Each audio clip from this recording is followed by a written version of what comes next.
देखती आंखों, सुनते कानों और धड़कते हुए दिलों को एंटरप्रेन्योर्स डैन की जानब से असद अयाज अंसारी का इंतहाई मोहब्बत, खुलूस, अदब व एहतराम के साथ अस्सलाम वालेकुम। प्रोग्राम का आगाज़ मैं अपने गेस्ट का इंट्रोडक्शन देते हुए करना चाहूँगा, जो कि किसी तारुफ के मोहताज नहीं।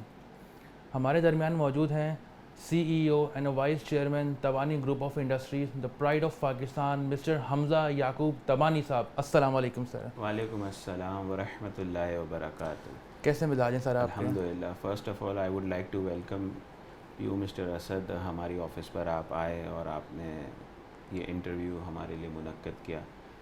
और आपके जितने पहले भी इंटरव्यू हुए हैं वो मैंने देखे हैं। अल्लाह ताला आपको और कामयाबी अता फ़रमाए। आपके प्रोग्राम्स में देखता रहता हूँ और कुछ में मैंने पार्टिसिपेट भी करा है।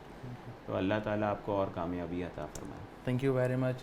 मैं प्रोग्राम का स्टार्ट इस बात से करना चाहूँगा कि हमारा कोई ऐसा प्रोग्राम नहीं होता जिनमें हमज़ा भाई इनवाइटेड नहीं होते, और जिसमें हमज़ा भाई इनवाइटेड नहीं होते वो हम प्रोग्राम भी ऑर्गेनाइज़ नहीं करवाते। तो आपके ये आपकी हमारे दिल में मोहब्बत एक है। अलग से एक मोहब्बत है, और अल्लाह ताला इस मोहब्बत को हमारे दिल में हमेशा कायम व बरकरार आमीन। रखे। हमज़ा भाई, मैं इंटरव्यू की तरफ आना चाहूँगा कि हम बेसिकली आज इस वक्त जो बैठे हैं, हमारा बुनियादी मकसद ये कि हम किस तरह से यूथ को हम एम्पावर कर सकते हैं। यंग एंटरप्रेन्योर्स के हवाले से हम बात करना चाहते हैं, हम बात कर सकते हैं और हमें बात करनी भी चाहिए।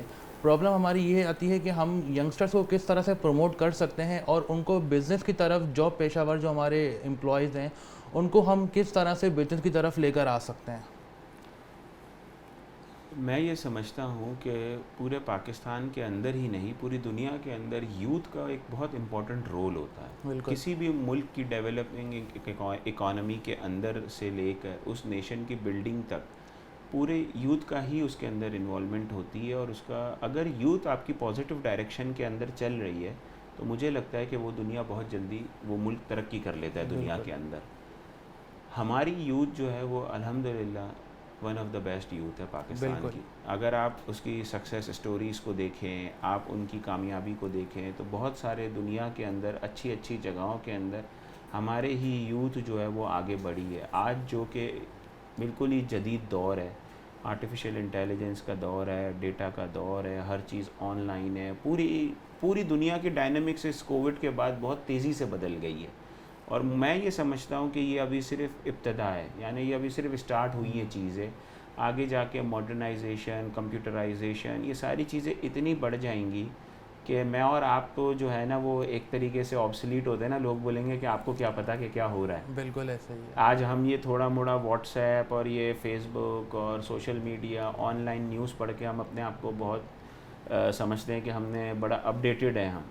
यकीन माने जो दुनिया के अंदर इस वक्त चीज़ें हो रही हैं वो इससे कई गुना आगे निकल चुकी हैं। बिल्कुल। तो मैं ये समझता हूँ कि इसमें सबसे ज़्यादा इम्पोर्टेंट रोल हमारी यूथ का ही है। और मुझे ऐसा लगता है, इसका ये मतलब नहीं कि 100% यूथ हमारी कोई गलत डायरेक्शन पर है। बहुत सारे लोग हैं, बहुत अच्छा बच्चे मेहनत कर रहे हैं, पढ़ रहे हैं। लेकिन मैं ये समझता हूँ कि हमारी यूथ को इस वक्त एक सही डायरेक्शन की भी ज़रूरत है। बिल्कुल।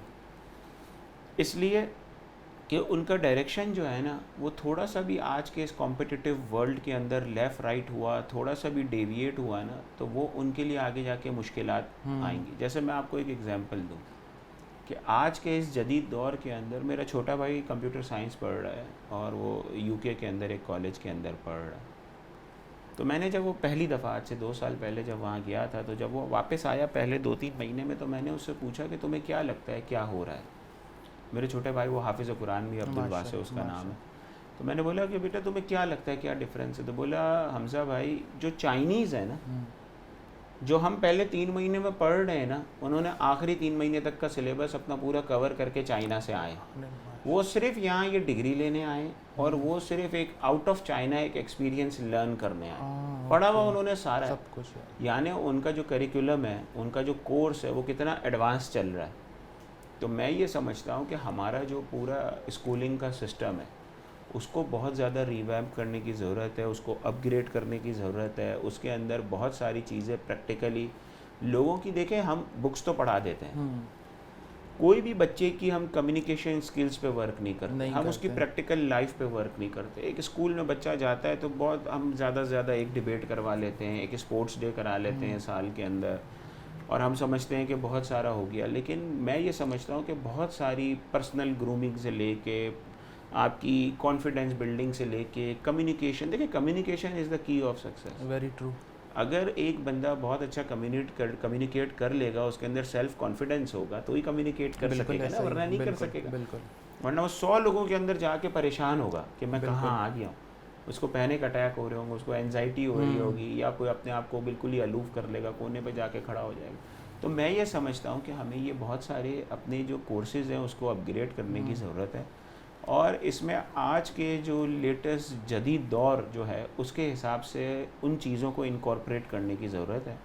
और ये ज़रूरी नहीं है कि ये ऑनवर्ड जो ओ लेवल, ए लेवल या मैट्रिक के बाद जो higher studies MBA, BBA, CA उसी में की जाए। मैं ये समझता हूँ कि ग्रास रूट लेवल से जब वो बच्चा क्लास 1, 2, 3 क्रॉस करता है और 3rd क्लास के बाद वो एक प्रैक्टिकली शऊर उसके अंदर आ जाता है, और उस वक्त से उसके अंदर अपग्रेडेशन की ज़रूरत है। एक्चुअल में लर्निंग स्टेज वही होती है आपकी, क्योंकि जो आपने 10 से 15 साल की एज में जो आपने सीखा होता है उसी को ही लेकर आप आगे कैरी कर रहे होते हैं। अब वो हमारी बेस ही इतनी मजबूत नहीं होगी तो हम आगे कैसे बढ़ सकते हैं। आपकी बात बिल्कुल ठीक है।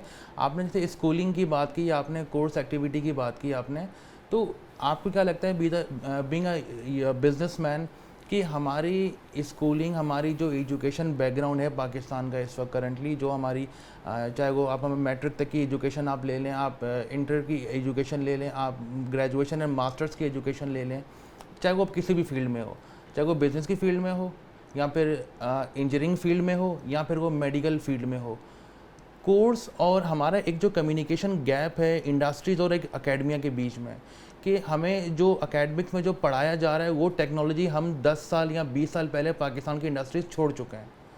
तो ये कोर्स अपडेट की जो है वो किस तरह से आप इसको देखते हैं कि हमारा जो एक कम्युनिकेशन गैप है उस गैप को हम किस तरह फुलफिल कर सकते हैं इंडस्ट्रीज़ और एकेडमिया के बीच में? देखिए मैं आपको एक बात बताऊँ, मैं मास्टर्स की बात नहीं कर रहा था। ये जो 12th ऑनवर्ड पढ़ाई है हमारी बहुत अच्छी है। हमारे डॉक्टर्स पाकिस्तान के बेस्ट डॉक्टर्स निकलते हैं माशाल्लाह। हमारे engineers are doing excellent job. जो इंजीनियर्स निकलते हैं वो पूरी दुनिया में जब यूनिवर्सिटी से निकलते हैं उनको लोग पिक कर लेते हैं, और थोड़े से एक्सपीरियंस गेन करने के बाद दे आर डूइंग वंडर्स। तो हमारी ये सीनियर, हमारे चार्टर अकाउंटेंट्स मेरा ख्याल है बेस्ट प्रोड्यूस हो रहे हैं। हमारे जो आप और स्किल्ड जो सारे लेबर्स है, कोर्सेज हैं, वो सारे वो हमारे अप टू द मार्क है अल्हम्दुलिल्लाह। मैं जो बात आपको कह रहा था वो मैं ये आपको 10th ऑनवर्ड क्लासेस की नहीं कह रहा, मैं कह रहा हूँ क्लास 3 से लेके क्लास 10 तक में जब वो बच्चे की अपनी पर्सनल कॉन्फिडेंस और ग्रूमिंग का टाइम होता है। उसके ग्रूमिंग के अंदर सिर्फ ये बाल बना के अच्छे कपड़े पहनना नहीं होता है। ग्रूमिंग का मतलब होता है सेल्फ कॉन्फिडेंस भी आ गया, उसमें प्रैक्टिकल भी आ गया, उसमें कम्युनिकेशन स्किल्स भी आ गए, उसमें डिबेट की भी बात आ गई, उसके अंदर हर चीज़ आ गई। मैं कह रहा हूँ वो वाला जो हमारा एरिया है ना उसको थोड़ा सा रीडू और थोड़ा सा अपग्रेड करने की ज़रूरत है। बाकी जो हमारे आगे जाके क्लासेस हैं वो अपनी जगह पे सही हैं। तो वो हमारे पास we have best colleges, science के भी अच्छे कॉलेजेस हैं हमारे पास, नस से लेकर आपके पास you name it, we have all the colleges, we have the resources available, और Pakistan is producing one of the best kids in the world अल्हम्दुलिल्लाह। मैं सिर्फ ये समझता हूँ कि जो हमारा यूथ है ना वो देखें, उसको चाहिए कि अपनी चीज़ों, अपने गोल्स को सेट करें। वो गोल्स को सेट नहीं करते हैं। वो गोल्स को इसलिए सेट नहीं करते कि उनकी हर चीज़ के ऊपर जो खैर एक बेसिक चीज़ होती है ना, इसका ये मतलब नहीं हमारी पूरी यूथ ख़राब या पूरी यूथ गलत डायरेक्शन पर है। हमारे मेजॉरिटी लोग सही डायरेक्शन पर है। लेकिन आज चूँकि हम ये डिस्कस कर रहे हैं, हम उन लोगों के लिए कर रहे हैं जो इस डायरेक्शन से कहीं खो गए। तो वो मैं ये समझता हूँ कि जब आप अपने गोल्स को सेट कर लेते हैं ना, और जो सबसे बड़ी कमी है ना वो है पेशेंस की। पेशेंस नहीं है, सब्र नहीं है। बड़ी अच्छी कुरान की आयत है ना, इन्नल्लाह मअस साबिरीन, और अल्लाह सब्र करने वालों के साथ है। ये उसका आयत का तर्जुमा मफ़हूम भी है। तो मैं ये समझता हूँ कि सब्र जो है ना वो इंसान को बहुत कुछ सिखा देती है। इसलिए कि 3 जो है ना वो बड़े एक अच्छे फंडामेंटल्स हैं जो इंसान अगर सोच ले ना, बहुत ही कोई देसी, लेकिन हमारे मुल्क में, हमारे इस रीजन में बड़ा सेट करते हैं। वो ये है कि मेरे को नज़र पूरी रखो, तो पहला आ गया नज़र। खबर पूरी रखो। तो खबर पूरी होनी चाहिए। अब इसका ये मतलब नहीं है कि हम फिक्र कर रहे हैं कि सानिया और शुएब मलिक क्या कर रहे हैं, इंजमाम उल हक क्या कर रहा है, या वो हीरोइन क्या कर रही है, वो एक्टर क्या कर रहा है। वो उसका खबर रखने का मतलब है कि आज के बिजनेस के नॉर्म्स क्या, आज की बिजनेस दुनिया में क्या हो रहा है, आज प्रैक्टिकली वर्ल्ड में क्या हो रहा है, उसकी पूरी खबर रखें। आप स्पोर्ट्स की भी रखें, लेकिन पंचायत में और खबर में फ़र्क है। मैं कहता हूँ कि जो आपकी पॉजिटिव खबरें आप उस पर नज़र रखें कि क्या चीज़ है, लेकिन नज़र हो गया, खबर हो गया, और उसके बाद जो तीसरा एलिमेंट है दैट इज़ सब्र। सबर। सब्र रखो। सब्र का मतलब ये नहीं कि सब्र रख के और घर में बैठ जाओ, नज़र पूरी है, खबर पूरी और घर में बैठ गए। बैठे रहे। उसका मकसद ये होता है कि जब आप पूरी नज़र रखोगे और पूरी खबर रखोगे ना, फिर सब्र पे राइट डायरेक्शन में राइट टाइम पे राइट मूव कर लो। मूव कर रहे हैं। तो उससे आपको एडवांटेज भी होगा, और मैं ये समझता हूँ कि उससे आपको बहुत ज़्यादा फ़ायदा भी होगा। तो ये एक one of the major lacking जो है ना टाइम मैनेजमेंट के साथ साथ, वो ये भी है। बिल्कुल, आपने बड़ी ज़बरदस्त बात कही। नज़र, सब्र और शुक्र जो है आपने बिल्कुल खबर। करना, खबर मादर चाहता हूँ तो, लेकिन उसके साथ साथ आपने शुक्र भी करना है हाँ, कि जो इस वक्त मेरे पास है उससे लेकर आपने शुक्र अदा करना है। आपने हसद नहीं करनी कि हमज़ा भाई के पास ज़्यादा है या मेरे पास ज़्यादा है या मेरे पास कम क्यों है। तो ये भी बड़ा एक बड़ा एक प्रॉब्लम आता है हमारे यूथ में। हमज़ा भाई, एक और इशू है कि हमारी यूथ ना बहुत जल्दी ऊपर चढ़ना चाहती है, बहुत जल्दी जो है वो शॉर्टकट की तरफ आना चाहती हैं कि मैंने मैट्रिक किया और मैं किसी कंपनी का एमडी बन जाऊं, डायरेक्टर बन जाऊं या किसी कंपनी का मालिक बन जाऊं। तो उन शॉर्टकट के हवाले से आप क्या कहना चाहेंगे कि ये शॉर्टकट से हम किस तरह से हट सकते हैं? कि बहुत सारे लोग हैं ना मुझे मिलते रहते हैं, अलग अलग फोरम्स में मिलते हैं, कभी कोई स्पीच से निकलता हूँ तो मिलते हैं। तो मैं जब उतर के अपनी गाड़ी की तरफ जा रहा होता हूँ या उस प्रोग्राम एंड होने के बाद जा रहा होता हूँ, तो मैं सोचता हूँ कि लोग बोलते होंगे कि यार खुद तो आए गाड़ी के अंदर, एक स्पीच करी और चले गए, इनको क्या है। जैसे आज के की जनरेशन के अंदर एक कॉमन डायलॉग है ना कि सब चलता है, सब नहीं चलता है, सब चीज़ नहीं चलती है। There are boundaries of each and every particular. Very true. You don't have to cross the boundaries to achieve your goal. आप अपनी बाउंड्री में रह के भी अपने गोल अचीव कर सकते हो। तो लोग ये समझते हैं कि यार बस ये स्पीच करके जो है ना बातें, हाँ यार आज खुद तो है ना, तो ये नहीं होता। मुझे पता है लोग सोचते भी होंगे, लेकिन जो मेहनत आज 22-23 साल मुझे अल्हम्दुलिल्लाह बिज़नेस में हो गए। मैं बॉर्न एंड रेज हुआ था इंडस्ट्रियल फैमिली के अंदर। मेरे फादर मोहम्मद याकूब तबानी जो कि खुद माशाल्लाह कौंसल जनरल भी हैं और मेरे रोल मॉडल भी हैं, और माशाल्लाह वो बहुत ही सक्सेसफुल बिजनेसमैन भी थे। बिल्कुल। लेकिन उसके बाद भी जब मैं 16 साल का था ना, तो आई स्टार्टेड वर्किंग। मैं सुबह बीबीए करने जाता था, वहाँ से फैक्ट्री जाता था। जब मैं मैट्रिक में था 15 साल का, तो मैं लर्निंग में जाता था। जब 16 साल का था तो बीबीए में करने जाता था इकरा यूनिवर्सिटी से, तो उससे आगे निकल के जाता था। फिर कोर्स करने में बाहर गया भी हूँ, एमसी एससी के और सारे। लेकिन मैं ये समझता था कि यार मुझे अपने टाइम को सही जगह पर चैनलाइज करना है। अगर उस टाइम को उस ज़माने में सही चैनलाइज नहीं करते, तो हम बैठ के उस वक्त भी यही फैसले कर रहे होते हैं कि दुनिया में क्या होगा, कौन क्या कर रहा है। तो मैं ये समझता हूँ कि हम अपनी चीज़ों पे फोकस करें ना। जो हम इस इंटरव्यू से पहले भी आपसे ऑफ द रिकॉर्ड बात हो रही थी, हम आजकल लोगों का जो कॉन्सेप्ट है ना, वो ये हो गया है कि लोग अपने दुख से इतने दुखी नहीं जितने दूसरों के सुख से दुखी हैं। तो इसका कोई मसला नहीं है, आप अपनी चीज़ पे फोकस करें, अल्लाह ताला उसमें कामयाबी आपको दे ही देता है। बिल्कुल, ये कोई मुश्किल चीज़ ही नहीं है। आप अपनी मेहनत करें, आप अपनी लगन के साथ काम करें, आप अपने काम को 100% दें। ये नहीं है कि आप काम पर आएँ अपने बैठे हुए हैं, और जो जॉब वाले हैं वो ये समझ रहा है कि यार चलो ना यार अभी सब चलता है। तो सब क्या चलता है, नमाज का ब्रेक 1 घंटे का है तो 2 घंटे बैठ के सोशल मीडिया चेक हो रहा है, फॉरवर्डिंग हो रही है, ये हो रहा है। यार आप आज इस तरफ बैठे हो, अल्लाह ने चाहा कल जब आपकी अपनी कंपनी होगी ना, तो फिर आप बोलोगे कि यार ये लोग बैठ के जो मेरे पास लोग हैं, वो अपना टाइम क्यों ज़ाया कर रहे हैं जी। इसका ये मकसद नहीं होता। इसका मकसद ये होता है कि आप आज से सीखो, आप अपने काम पे 100% दो। देखिए ये चीज़ें लॉन्ग रन के अंदर आपको जाके उसका फ़ायदा होगा।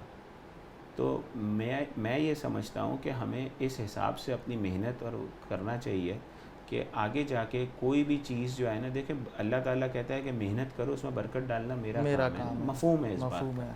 तो हम मेहनत करना नहीं चाहते, हम चाहते हैं कि आज रात को सोएं, सुबह हमारे पास एक बेहतरीन टोयोटा करोला या होंडा सिविक आ जाए पहले स्टेप में, हमारी कोई 2-4 लाख रुपए सैलरी हो जाए और हम पहले वेकेशन पे इधर चले जाएं। भाई बहुत अच्छी बात है, आप ये गोल रखो, लेकिन ये सारी चीज़ें सोचने से पहले ये सोचो करना क्या है और कैसे करना है। सेकंड स्टेप में उस पर आओगे ना। बिल्कुल।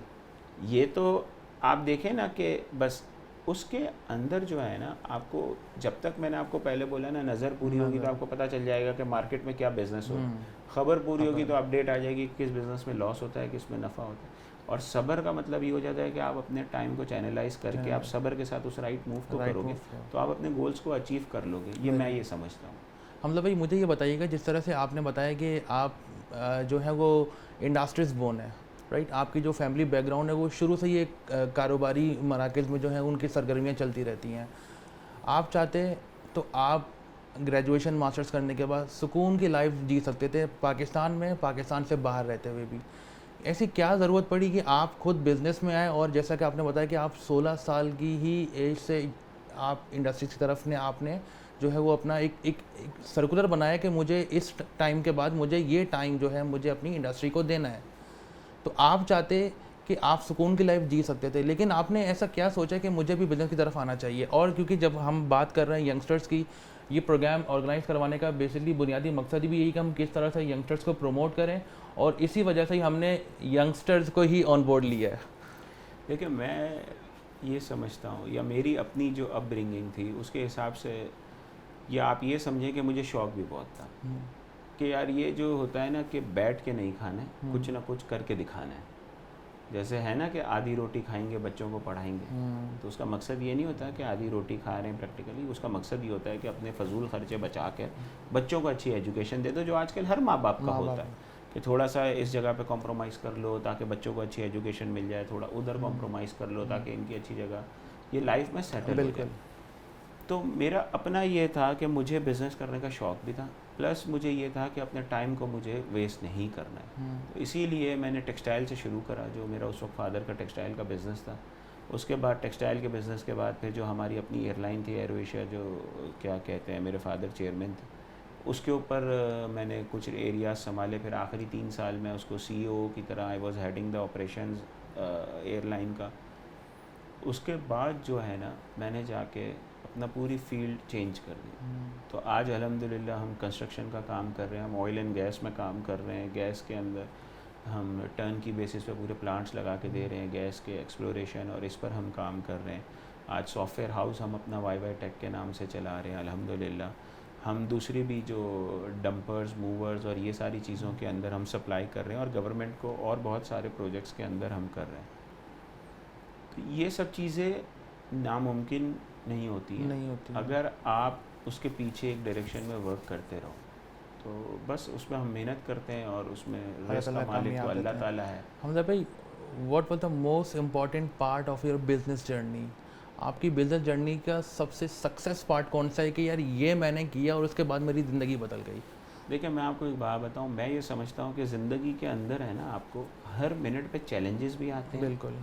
जब आप उन चैलेंजेस से निकल जाते हैं ना, तो फिर आपको वो अपनी सक्सेस भी लगती है। ये मेरा बिलीव है।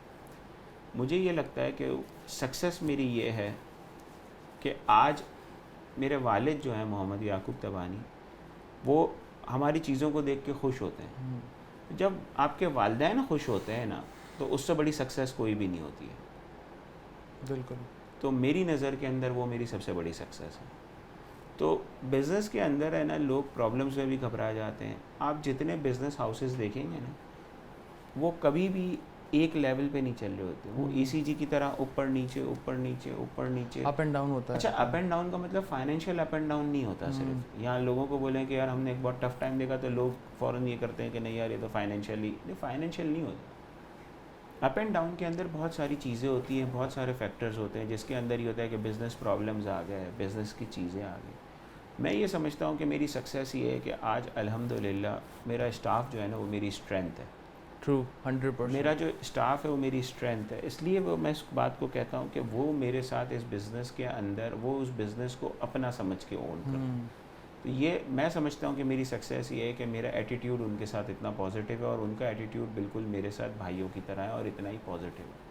तो हमारी जो अपना सिस्टम भी है ना, मैं ये स्टाफ एम्पावरमेंट में भी बिलीव करता हूँ कि आप जब स्टाफ रखते हो ना, तो आप किसी भी डिपार्टमेंटल हेड को एक जगह डिप्यूट करते हो कि ये वाला प्रोजेक्ट आपने देखना है, फिर उसको पावर्स भी देनी चाहिए। बहुत सारे लोग हैं जो वो पावर्स नहीं देते, इसका मतलब नहीं हर कोई नहीं देता, मैं कह रहा हूँ बहुत ऐसे भी लोग हैं जो नहीं देते। तो मैं पर्सनली ये समझता हूँ कि ट्रांसफ़र ऑफ पावर्स भी होना चाहिए।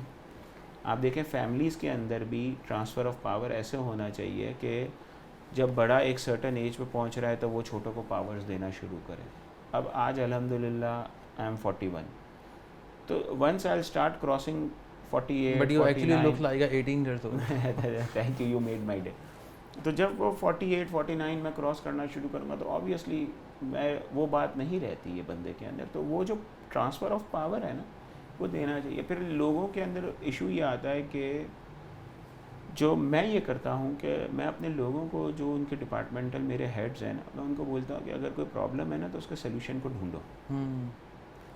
लोग ज़्यादातर ये कर रहे होते हैं कि नहीं हमारी सुनो, हम बता रहे हैं सोल्यूशन। मैं कहता हूँ नहीं, आप बताओ सोल्यूशन, मैं सुन रहा हूँ। उसके बाद फिर हम बैठ कर मशवरा करके एक दूसरे के साथ और फिर हम आगे बढ़ते हैं। तो देखिए उससे आपके एम्प्लॉय को भी एक सेटिस्फेक्शन मिलती है, इसलिए कि वो उसको लगता है यार मैं भी ये बिज़नेस को ओन कर रहा हूँ। और आप जब इतने एक पढ़े लिखे बंदे को अपने साथ अटैच करते हैं आप, तो उसकी भी तो सुने। बिल्कुल। तो अगेन ये सुनना, उसको बर्दाश्त करना, उसको समझना किस में आ गया, अगेन सब्र में आ गया, पेशेंस में आ गया, ठीक है। और वो जो सुना रहा है वो किस में आ गया, खबर में आ गया कि वो जो सुना रहा है वो भी तो अपने मशवरे दे रहा है। तो मैं ये समझता हूँ कि जब ये थोड़ी मोड़ी चीज़ों को हम देख लेते हैं तो उससे बेहतरी हो जाती है। मंजिल से बढ़कर मंजिल तलाश कर, मिल जाए तुझको दरिया तो समंदर पार कर। हमजा भाई ये मुझे बताइएगा, जैसे आपने बताया कि आपको ये लीडरशिप आपके फादर से मिली, आप अपने बच्चों में किस तरह से देखते हैं कि जिस तरह से आपने बताया कि माशाल्लाह आपके बच्चे भी हैं, और वो ट्रांसफ़र जो जर्नी है वो आप अपने बच्चों में किस तरह से कन्वर्ट कर रहे हैं? देखिए मैं ये समझता हूँ कि हर चीज़ इन अल्लाह अला कुल्ली शैइन क़दीर, ये हर मुसलमान का एक बिलीफ है कि हर चीज़ अल्लाह के इख्तियार में और अल्लाह की इजाज़त के बगैर कुछ नहीं हो सकता। बिल्कुल। अल्लाह ताला ये कहता है कि बंदे तू मेहनत कर, उसमें बरकत मैं डालूँगा। तो इसका ये मतलब नहीं होता कि हम हर चीज़ अल्लाह पे भरोसा रखा है तो अल्लाह ताला ने बोला जाके ट्रेन की पटरी पे सो जाओ। बिल्कुल ठीक है, ऐसा नहीं। ना ही आज के ज़माने के अंदर हम में वो इतना 100% वो है, और अल्लाह करे हमारे अंदर उतना ही तकवा हो, इतना ही तवक्कल हो। मैं ये समझता हूँ कि देखिए जब हर चीज़ अल्लाह के इख्तियार में है ना, लेकिन जो बेसिक्स हमें देने हैं ना, हम उनको क्या दे सकते हैं, हम उनको एक अच्छी एजुकेशन दे सकते हैं, हम उनको तरबियत दे सकते हैं, हम उनको ये बता सकते हैं कि बेटा ये अच्छा है, ये बुरा है। हमको उनको ये बता सकते हैं कि ज़िंदगी में ये काम करोगे तो कामयाब होगे, ये काम करोगे तो तुम कहीं नहीं खड़े रहोगे। ठीक है, तो हम उनकी इन टोटलिटी ओवरऑल हम उनको समझा सकते हैं सारी चीज़ों को, लेकिन हम कहीं फोर्स नहीं कर सकते। अब फोर्स करने का ये मतलब नहीं होता है कि आए आपने और कोई चीज़ बच्चे ने गलत करी और उठा के उसको या आपने मार दिया एक हाथ और बोल दिया कि बस ये करना है। वो उस वक्त तो आपकी बात सुन लेगा, लॉन्ग टर्म में थोड़ी समझेगा उसको। बिल्कुल। तीसरी दफ़ा के बाद बोलेगा तो ये तो वालिद का काम ही यही है कि बस हाथ उठा दिया हर चीज़। तो मैं ये समझता हूँ, मेरा बिलीव है कि आज के ज़माने के अंदर ये स्ट्रैटेजी नहीं चलती, इसलिए कि मेरे वालिद ने भी कभी हमें यूँ नहीं समझाया। वो हमेशा बैठ के समझा देते थे कि बेटा इसके प्रोज़ ये हैं, कॉन्स ये हैं, ये इसके पॉजिटिव साइड है, ये इसकी नेगेटिव साइड है, ये इसके एडवांटेजेस हैं, ये इसके डिसएडवांटेजेस हैं। तो बच्चों को हम सारी चीज़ें ये अपनी समझाएं, हम बच्चों को अपना एक्सपीरियंस शेयर करें। It is all about sharing your experience. ठीक है, आप उनको हर चीज़ बताएं, आप उनको कन्विंस करें, आप उनको समझाएं। तो ये सब मैं समझता हूँ कि हम कर सकते हैं और हमें करना चाहिए। आगे वो उसको कितना लेके आगे चलते हैं उसके लिए हम अल्लाह ताला से दुआ कर सकते हैं, और उम्मीद भी है कि इंशाअल्लाह ताला they will keep the legacy इंशाअल्लाह आगे।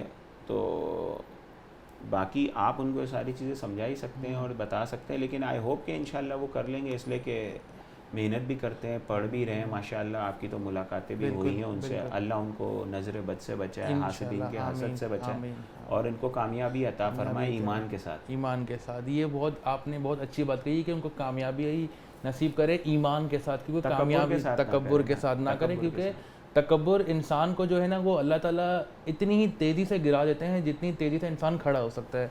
तो हमजा भाई जैसे आपने बताया तकब्बुर के ऊपर वो एक बात है ना कि मट्टी के ऊपर और मट्टी के नीचे, तो फिर तकब्बुर किस बात का। बिल्कुल, अमीर गरीब ने तो मट्टी के ऊपर है, कल मट्टी के नीचे हैं, बने इस मट्टी से हैं। और इंसान की औकात क्या है, इंसान की औकात एक सांस की भी नहीं है, और वो भी हमारे रब के इख्तियार में है। बिल्कुल, वो जब चाहे वो सांस वापस ले सकता है। बिल्कुल। तो कब्र के अंदर ना ये दौलत काम आनी है, ना ये शोहरत काम आनी है, कोई चीज़ काम नहीं आनी, आपको अपने अमाल ही काम आने। जैसे आज ये बिल्कुल इस प्रोग्राम से हट के मैं आपको एक बात सिर्फ बताऊं कि आई एम श्योर वो लोग बिल्कुल आज आपको सब असद भाई बोलते होंगे, कोई असद बोलता होगा, कोई बोलता होगा कि असद मेरा बेहतरीन दोस्त है, आपके फॉलोअर 5-10 हज़ार, 25 हज़ार, 50 हज़ार होंगे, ठीक है ना। आज असद असद असद है, या समझे आज हमज़ा हमज़ा मुझे सब बोलते हैं, लेकिन जिस वक्त इस दुनिया से हमारा स्विच ऑफ होगा उस वक्त नहलाने से पहले लोग हमज़ा को भूल जाएंगे, असद को भूल जाएंगे, लोग नाम भूल जाएंगे, लोग बोलेंगे कि मैयत को नहलाना, ये मैयत को दफनाना है। आपकी शोहरत, आपका गरूर, आपका तकब्बुर, आपकी हर चीज़ इस दुनिया में रह जानी है। और कब्र में जाके आपकी जज़ा और सज़ा की वो जो मराहिल है ना आगे के, वो सारे सवालात से लेके आगे मुनकर नकीर, पुल सिरात, वो सारे मामले ता क़यामत सारा कुछ चलता रहना है, मैदान महशर और उसके बाद पुल सिरात और सारा कुछ मामला है। तो आपका जो सफ़र है ना मट्टी से मट्टी तक का ही है, बिल्कुल। तो उस सफ़र को ख़राब क्यों करें? इंसान के पैदा होने तक और इंसान के मरने तक ये एक बड़ी एक अच्छी बात है, क्योंकि जब बच्चा पैदा होता है और जब वही बच्चा जब अपने आखिरी इख्तिताम तक पहुंचता है, जब हम उनको मुर्दे का नाम दे देते हैं, तो बच्चा जब पैदा होता है तो ना वो अपनी मर्ज़ी से वो कुछ खा सकता है, ना कुछ पी सकता है, ना वो कपड़े बदल सकता है, ना वो कहीं ट्रैवलिंग कर सकता है। और जब वही बच्चा जब मर जाता है तो वो सेम कॉन्सिक्वेंसेस जो है ना वो रिपीट हो रहे होते हैं। तो इंसान की औकात सिर्फ इतनी ही है कि आप सिर्फ नमाज के साथ साथ, दीन के साथ साथ कारोबारी मराकज़ में भी आएँ और कारोबारी मराकज़ के साथ साथ आप दीन की तरफ भी आएँ।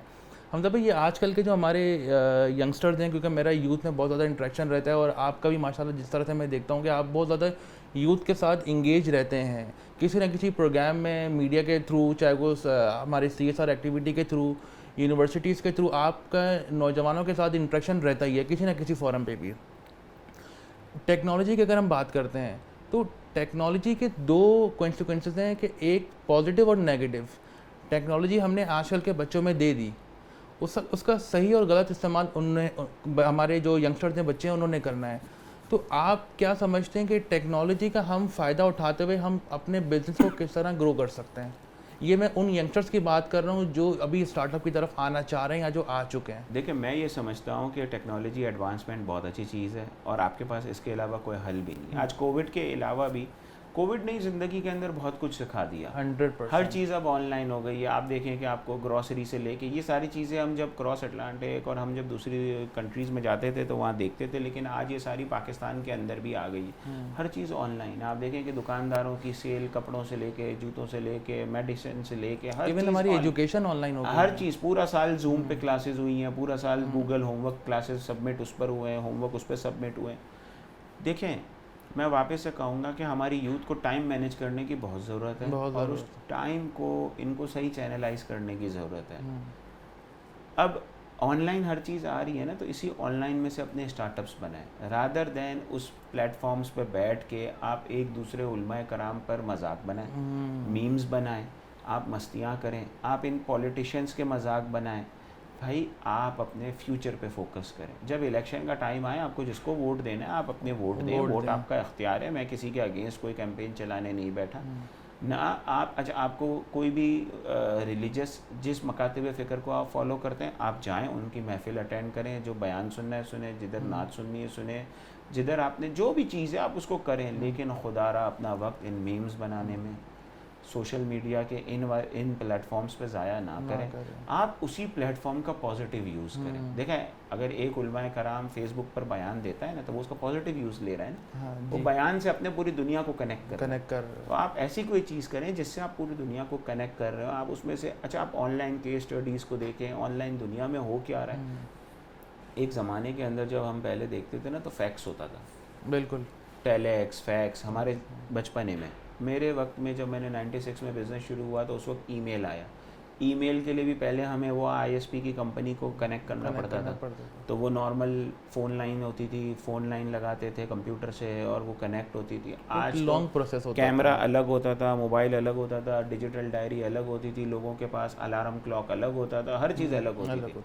आप देखें कि हर चीज़ ऑब्सोलीट हो गई, एक कूफे के अंदर आ गई, यानी एक मोबाइल के अंदर हर चीज़ आ गई। बिल्कुल, स्टॉप वॉच से लेके, टाइमर से लेके, नमाज टाइमिंग से लेके, किबला डायरेक्शन से लेके, ऑनलाइन बुक्स से लेके, कुरान शरीफ भी आपको ऑनलाइन पढ़ना हो, आपको कोई भी चीज़ चाहिए हो। अगर अभी आज आप मुझे नहीं जानते, आप हमज़ा लिखेंगे, मेरा अकाउंट आ जाएगा फेसबुक का, आपका मैं लिखूंगा तो आ वेबसाइट आ जाएगा। जाएगी, तो ये बिल्कुल। सब ग्लोबलाइजेशन, ऑनलाइन, हर लाइक चीज़ पूरी दुनिया आपके फिंगर टिप्स पर अवेलेबल फिंगर है, टिप्स पर हो गई, और ये भी इब्तिदा है, ये और ज़्यादा इसमें एडवांसमेंट एडवांस होगी। होंगी। तो आप अपनी इस चीज़ से लोगों की केस स्टडीज़ करें कि जो बड़ी बड़ी कंपनीज थी वो क्यों कोलैप्स हुई, आप उसमें से कोई चीज़ सीखें। अच्छा, जो कंपनी कोलैप्स होने के बाद वापस खड़ी हुई तो उसके सीईओ ने या चेयरमैन ने या प्रेसिडेंट ने क्या चीज़ें करी, उसका ये मतलब नहीं है कि आप वो केस ही ना पढ़ें, आप वो स्टडी ही ना पढ़ें और आप बोलें कि यार वो तो अगर जीएम मोटर्स थी तो उनका तो 750 बिलियन और 1000 बिलियन था, और वो अमेज़ॉन ने वो तो एक कमरे से स्टार्ट हुई थी, आज उसने इतने बिलियन। देखिए, आपको नहीं पता कि आपकी तकदीर में अल्लाह ताला ने क्या लिखा हुआ है, लेकिन उनकी कुछ चीज़ें होती हैं जो पॉजिटिव नोट्स पर होती है ना, आपको वो समझना होता है। उसमें पेशेंस के ऊपर बहुत एग्जांपल्स होती है, उस पर ओवरहेड्स को कैसे कंट्रोल करा बहुत सारी एग्जांपल्स होती, कम्युनिकेशन के ऊपर बहुत सारी चीज़ें होती हैं। तो मैं ये समझता हूँ कि पढ़ना चाहिए, समझना चाहिए, सीखना चाहिए, और हमेशा बिजनेस है ना, आज 2021 है ना, तो आप 2021 से ऑनवर्ड सोचें। अब ये नहीं हो सकता कि नहीं, आज हमारे बड़ों ने, वालिद साहब ने उस ज़माने के अंदर ये बिज़नेस करा था तो आज हम वही बिज़नेस करेंगे। आप देखें ना, लोगों ने स्टॉक एक्सचेंज के अंदर पहले मैनुअल पूरे सौदे और रिंग के अंदर आवाज़ें लग रही होती थी कि ये शेयर इतने का हो गया, और फिर उसमें लिखा जाए, फिर ब्रोकर्स और सारी चीज़ें ऑनलाइन है। अब हर चीज़ क्या है, कुछ भी नहीं है, डायरेक्ट आप बैंक ट्रांजेक्शन्स देख लें, सारी बैंक्स की ऑनलाइन आ गई हैं। आप फूड पांडा है, जो भी XYZ है, आप ऑर्डर करें आपके घर पर आ जाती है हर चीज़। आप मेडिसिन की कंपनीज़ को ऑर्डर करें, वो आ जाती है। तो हर चीज़ क्रिएशन है। अभी भी मैं ये समझता हूँ कि बहुत सारी चीज़ें हैं जिसमें ऑनलाइन से लेके जिसके नए स्टार्टअप्स पे वर्क किया जा सकता है, और आज स्टार्टअप्स के लिए सीड मनी के लिए बहुत सारे इंस्टीट्यूशंस अवेलेबल हैं, बिल्कुल, जो नए स्टार्टअप्स को फाइनेंस भी करते हैं, जो उनको सीड मनी भी प्रोवाइड करते हैं। तो आज पहले ये सब चीज़ें नहीं होती थी। जैसे आज से 20 साल पहले, 25 साल पहले, 20 तो नहीं 30 साल पहले 80s के अंदर किसी को बोलो कि डिफेंस के अंदर प्लॉट मिल रहा है तो लोग कहते थे वो तो समंदर है, थोड़ा सा पानी आगे आ जाएगा हमारा प्लॉट चले जाएगा। बिल्कुल। तो ऐसा नहीं है। तो वो जो हम बचपन में थे ना, तो उमर शरीफ के ड्रामे में हम मजाक सुनते थे, वो कहता था कि यार मेरा एक प्लॉट समंदर के अंदर है, बस उसमें से पानी निकाल ले तो प्लॉट दे रहा है। लेकिन आज देखें रिक्लेम हो रही है पूरी दुनिया हो रही है, पूरी दुनिया। आप देखें इधर फेज 8 से आगे कितना एरिया बन गया, सारा रिक्लेम है, पानी को रोक कर और उसमें मट्टी की फिलिंग करके, और उधर बिल्डिंग्स हाई राइज, दुबई बड़ी के एग्जांपल है, हांगकांग के अंदर, मालदीव्स के अंदर, यू नेम इट। तो पूरी दुनिया चेंज हो रही है। पहले आपको याद है एक मकान बनाने में कितने साल लगते थे, चूँकि मेरा कंस्ट्रक्शन का भी काम है, तो पहले कितने साल लगते थे, आज उसके अंदर एडवांसमेंट आ गई है। पहले एक कारीगर आता था, वो सीमेंट, क्रश, पानी मिक्स करता था, अब रेडी मिक्स आता है, डायरेक्ट ट्रक आता है, वो पोरिंग करता है, और पूरी छत आपकी 2 घंटे 3 घंटे में भर जाती है। वरना एक छत को भरने में 3 दिन लगते थे। वो नीचे से टक टक टक टक घुमाते थे और वो ऊपर जाता था, फिर वो मिक्स होके, और आज आप देखें रेडी मिक्स के वो सारे बाउज़र इनके आते हैं, और वो जितने क्यूबिक फीट की टेक्नोलॉजी से हमारी बहुत सारी जो मसाइल हैं वो एक चैप्टर में आके रुक गए। हाँ, तो इसमें आपको देखिए, जब ये चीज़ पैंडमिक होता है ना, आपके पास नए एवेन्यूज़ बिजनेस के खुलते हैं। आज आप देखें ना, कितनी औरतों ने घर से बैठकर बिजनेस शुरू करा। कोई बर्गर बना रहा है, कोई कुछ बना रहा है, कोई ड्रेसेस बना रहा है, कोई बिरयानी बना रहा है, कोई खौसे बना रहा है, कोई कुछ कर रहा है, तो कोई केक्स बना रहा है, कोई वॉफल्स बना रहा है। तो बहुत सारे ऐसे नए बिजनेस के खुले। तो अब आपके पास है, या तो आप रात को 3 बजे तक उस चाय वाली जगह पे बैठकर अपना टाइम ज़ाया कर लें, या आप उसमें हेल्दी डिस्कशन कर लें। जब 4 दोस्त भी बैठे ना, तो पॉजिटिव, इसका ये मतलब नहीं है कि मजाक ना करें और ये कुछ ना करें, आप सब करें। लेकिन हालात हाजिर जो इस वक्त चल रहे हैं, जो जदीद टेक्नोलॉजीज़ हैं, जो ऑनवर्ड है, उस पर भी थोड़ा सा फोकस करके डिस्कशन करें। तो एक से जब 2 लोगों से मिलेंगे तो मशवरे में भी बरकत है और आपकी उसके नॉलेज में भी इजाफा होता है। हमजा भाई, मैं अपने इस प्रोग्राम के आखिरी 2 सवाल आपसे एक साथ करना चाहूँगा। एक तो मुझे ये बताइएगा कि आप तबानी ग्रुप ऑफ कंपनीज़ को आने वाले 20 साल में, 10 साल में आप कहाँ देखते हैं? इसके साथ साथ मुझे ये भी बताइएगा कि हमज़ा जो कि एक पाकिस्तान का एक ब्रांड एम्बेसडर है, हमज़ा पाकिस्तान का प्राइड ऑफ पाकिस्तान है। हमज़ा क्योंकि एक बच्चा भी था और अब वो एक बाप भी बना है, तो आप कहाँ देखते हैं कि तबानी ग्रुप ऑफ कंपनीज़ को आप अगले आने वाले सालों में आप कहाँ देखते हैं? और इसके साथ साथ हमज़ा जो कि क्योंकि एक बच्चा था, उस बच्चे से लेकर बिज़नेस जर्नी में आपने जो फ़र्क देखा है, वो फ़र्क मुझे बताइएगा। देखिए, सबसे पहले तो हर ग्रुप की ये ख्वाहिश होती है कि उसका ग्रुप की ग्रोथ हो और डबल डिजिट्स में हो। जी ठीक है, जैसे आज हमारे मुल्क के अंदर थोड़ी सी ग्रोथ नीचे जा रही है, लेकिन हमारी ये ख्वाहिश होती है कि हमारी जो ग्रोथ है ना वो बढ़े। तो हम उसी डायरेक्शंस के अंदर हमारी R&D की जो टीम है, रिसर्च एंड डेवलपमेंट की, उसके साथ बैठकर हम नए प्रोजेक्ट्स पे काम कर रहे होते हैं, नई वर्किंग कर रहे होते हैं। इसीलिए कर रहे होते हैं और अपनी इन्वेस्टमेंट्स को उसी हिसाब से प्लेस कर रहे होते हैं, इसलिए कि बिजनेसमैन को ये होता है कि उसकी कंपनी ग्रो करते रहे। तो जब उसी डायरेक्शन में आप काम कर रहे होते हैं तो अगेन अल्लाह ताला उसमें रहमत और बरकत अता फरमाए, तो एवरीवन होप्स के आगे जाके ये और ग्रो करेगी इंशाल्लाह ताला। इंशाल्लाह। मेहनत है, वर्किंग है, सच्ची दिल से है, ईमानदारी से है, डेडिकेशन से है, तो अल्लाह ताला आसानी पैदा कर ही देगा इंशाल्लाह ताला। और ये सब तभी होता है कि जब आप जो है वो दुनियावी मामलात के साथ साथ आप दीन को भी फोकस करें, क्योंकि मैं आपको बहुत फॉलो करता हूँ और मेरे आप आइडियलाइज एक रोल मॉडल भी हैं। मैं क्योंकि आपको बड़ा फॉलो करता हूँ सोशल मीडिया पे, और कोशिश करता हूँ कि जो आप कर रहे हो मैं कोशिश करता हूँ कि वो अपने अंदर डेवलप करूँ, आपकी बातों से, आपकी पर्सनालिटी से, आपका way of talking, living style में कोशिश करता हूँ वो जितना हो सके एडॉप्ट करूँ, क्योंकि ये पाकिस्तान का एक ऐसा एहसास है, पाकिस्तान का एक ऐसे रोल मॉडल है कि हमें as a youngster, as a youth, क्योंकि ये खुद भी एक नौजवान है, तो हमें इनसे सीखना चाहिए। जो काम ये कर सकते हैं वो काम डेफिनेटली मैं भी कर सकता हूँ, लेकिन इसके अलावा मैं अगर बात करूँ कि जो काम हमजा भाई नहीं कर सकते वो काम तो मुझे लाजमी करना है। ये एक पॉजिटिविटी होनी चाहिए हमारी यंगस्टर्स में कि ज़रूरी नहीं है कि सोने दो, अगर वो सो रहे हैं गुलामी की नींद में, हो सकता है वो ख्वाब आज़ादी का देख रहे हैं, तो ऐसा नहीं कि अगर वो सो रहा है तो वो ख्वाब जो है हमारी कामयाबी का ख्वाब देख रहे हो सकता है क्योंकि दिमाग में और सारी चीज़ें चल रही होती हैं। तो मुझे उम्मीद है कि आज के इंटरव्यू से हमारे यंगस्टर्स को, हमारी यूथ को, पाकिस्तानी यूथ को, पाकिस्तान से बाहर जो पाकिस्तानी लोग बैठे हुए हैं जो वो बिज़नेस स्टार्ट करना चाहते हैं, तो उनको इस इंटरव्यू से बहुत कुछ सीखने को मिलेगा, बहुत कुछ सोचने समझने को मिलेगा। और ज़रा अपना 24 घंटे में से जो है वो 24 सेकंड निकाल के ज़रा अपने दिमाग पे ज़ोर डालिएगा कि हम क्या कर रहे हैं, क्या करते रहें और क्या करने जा रहे हैं।